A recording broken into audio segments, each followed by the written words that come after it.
Wednesday afternoon light filters through the office windows in pale slants, cutting the workspace into geometric sections of brightness and shadow.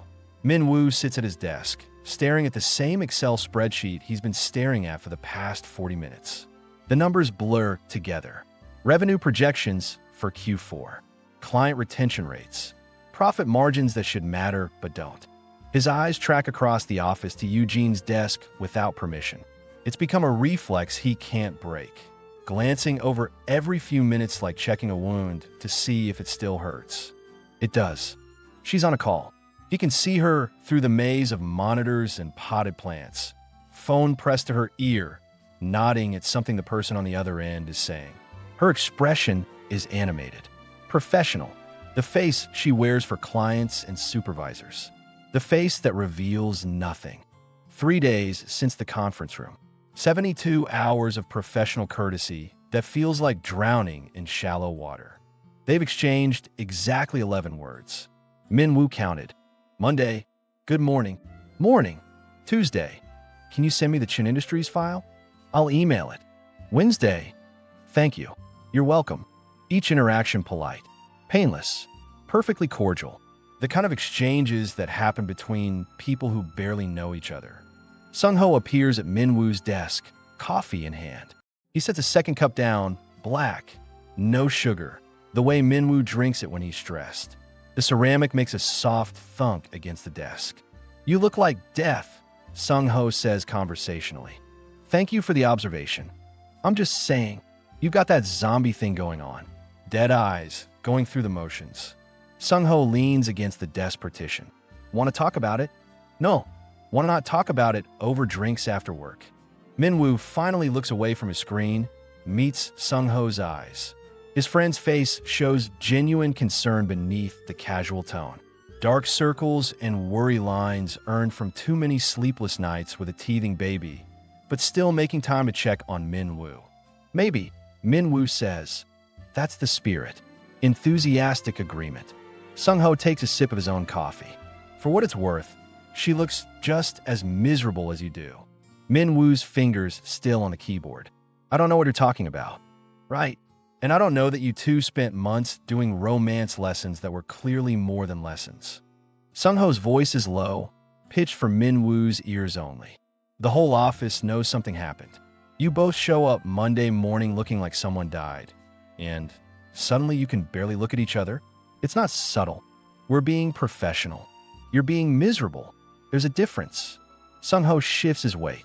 Look, I don't know what happened, and you don't have to tell me. But sitting here, torturing yourself while pretending everything's fine isn't actually professional. It's just sad. Before Min-woo can respond, Director Baek's voice cuts across the office. Team meeting in 5 minutes. Conference room 1. Everyone. Groans ripple through the workspace. Unexpected meetings with Director Baek are rarely good news. Min-woo saves his spreadsheet. Not that he's made any meaningful progress, and stands. His back cracks from sitting too long in the same position. Conference room 1 is the largest meeting space, with a long table that seats 20. The whole strategy division files in, claiming seats with the unspoken hierarchy that governs all office gatherings. Senior staff near Director Baek. Junior consultants farther away. Min-woo takes a seat in the middle. Safe. Yu-jin enters last, clutching a tablet and a leather portfolio. She scans the room, sees Min-woo, and deliberately chooses a seat at the opposite end of the table. The message is clear, professional distance maintained. Director Baek doesn't believe in preamble. She stands at the head of the table, tablet in hand, expression unreadable behind her wire-rimmed glasses. We have a problem, she says. The Hansung Electronics account.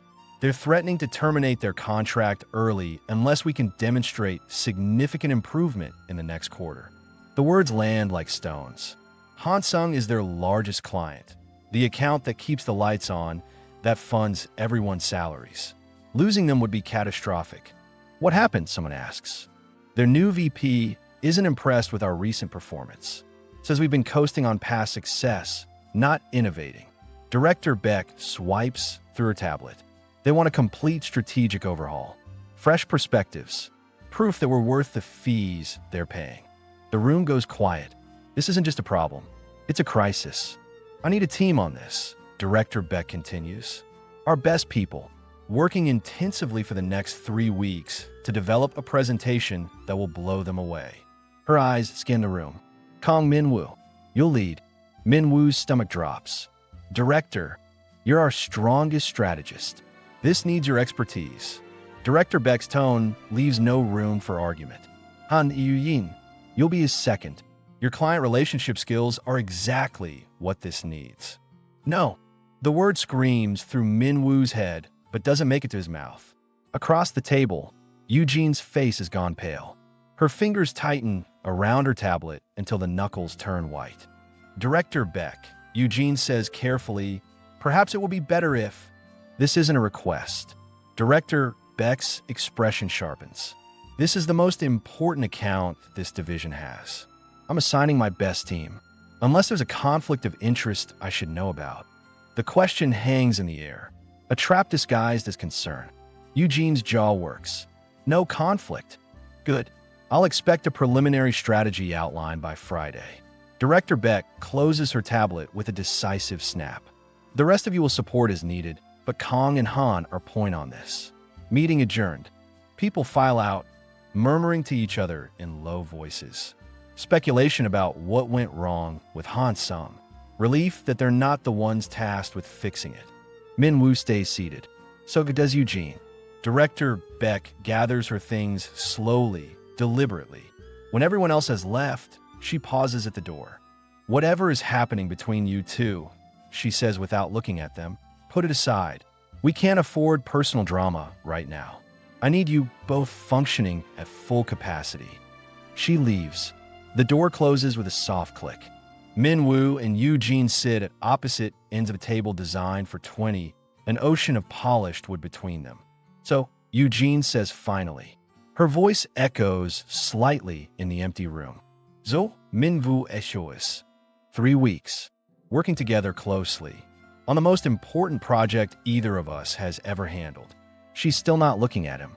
Her eyes are fixed on the window behind his head, where Seoul spreads out in afternoon light. That's not ideal. No, but we're professionals. Now she does look at him. Her expression is carefully neutral, a mask she's perfected over days of practice. We can do this. Work together. Keep it professional. Min-woo wants to laugh, or scream, or walk across the room and tell her that professional distance is killing him, that he doesn't care about Hansung Electronics, that 3 more weeks of pretending she's just a colleague might actually break something fundamental inside him. Instead, he says yes. We're professionals. Yu-jin nods. We should schedule a meeting. Start on the preliminary outline. When? Tomorrow morning? 7 a.m. Before everyone else gets in? She's already pulling up her calendar on the tablet. Efficient. Practical. We can use this conference room. It'll be quiet. That works. They stand simultaneously. Move toward the door from opposite directions. Meet in the middle, where the table ends and open space begins. This close, Min-woo can smell her perfume. Something light and floral that he associates with Saturday mornings and coffee shops and moments when professional distance didn't exist. Yu-jin's breath catches. She notices the proximity the same moment he does. Takes a small step back, maintaining the invisible boundary they've drawn.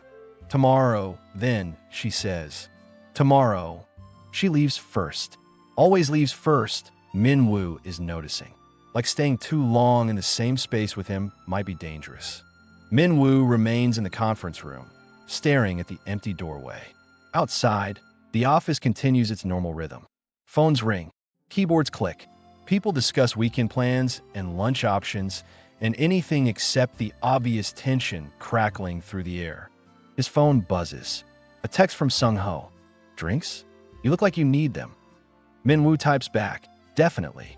The izakaya, 2 blocks from the office, is crowded with after-work regulars.